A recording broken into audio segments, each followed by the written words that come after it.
India notched up a thumping win over South Africa, and yes, it came in a different format, and it was a unit that looked very different. While it is obviously unfair to compare two performances across two separate formats, the stark contrast was unmissable.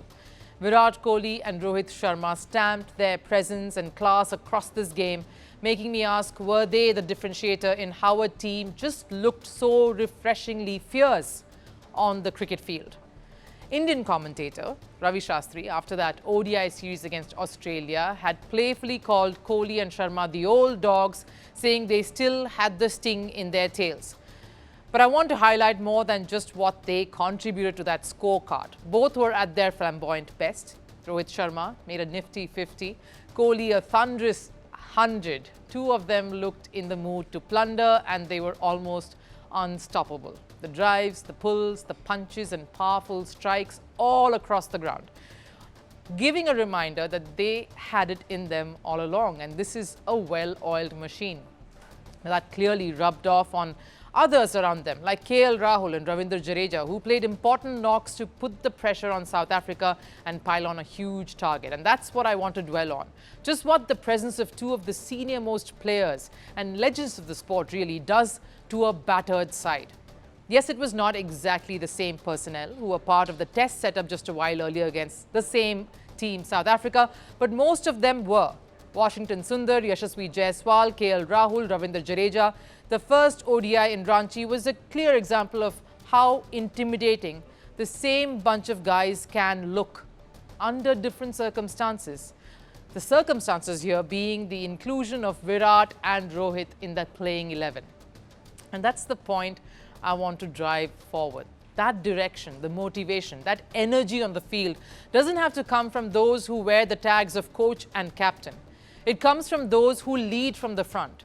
These are two men who've done it all, who've performed, who've seen the highs and the lows of Indian cricket for decades and are now in the last phase of their careers. And instead of resting on past glory and letting time pass by, they're taking charge of every single moment that they spend on the field plying their art, pushing themselves that much more, and as the others around them too, taking the bar up a notch every time they step onto that cricket field. And that's what the presence of genius really does to a team, on the field, and to the dressing room. It transforms a tired, defeated bunch to look like a world-beating, threatening side. And that's exactly what someone like Virat Kohli brought forward when he made that stunning 135.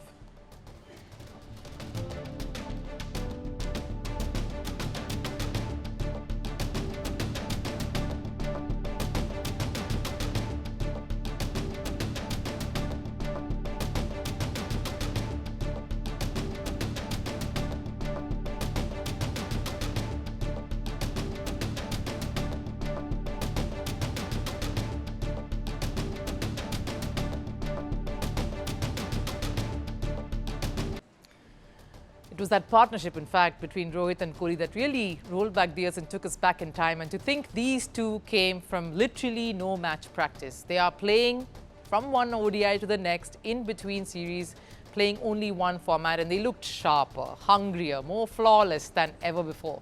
And that's what experience really means. For the longest time, everyone ridiculed MS Dhoni and the Chennai Super Kings for picking a daddy's army, all senior hands.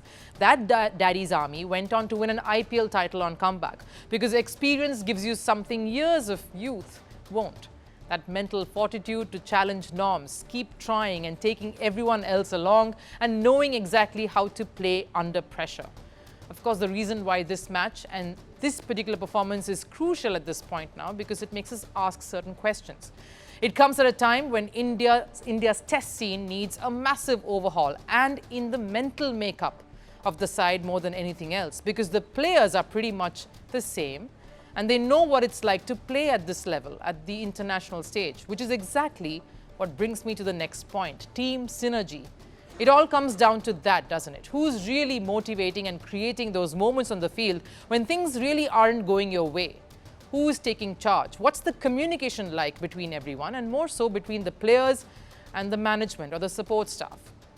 Are roles being clearly defined to everyone? How transparent and forthcoming is all of this? These are questions the Indian setup need to have answers for to guarantee a seamless, a smooth and a rather successful crossover across formats and working as they transition from one phase to the next. They promised glory. They delivered fear. They shaped nations. They scarred generations. From brutal purges to propaganda machines, from stolen power to violent falls from the throne. Welcome to The Dictator, a series that strips away the myth and then exposes the men behind the tyranny. History remembers their power. Firstpost reveals their truth.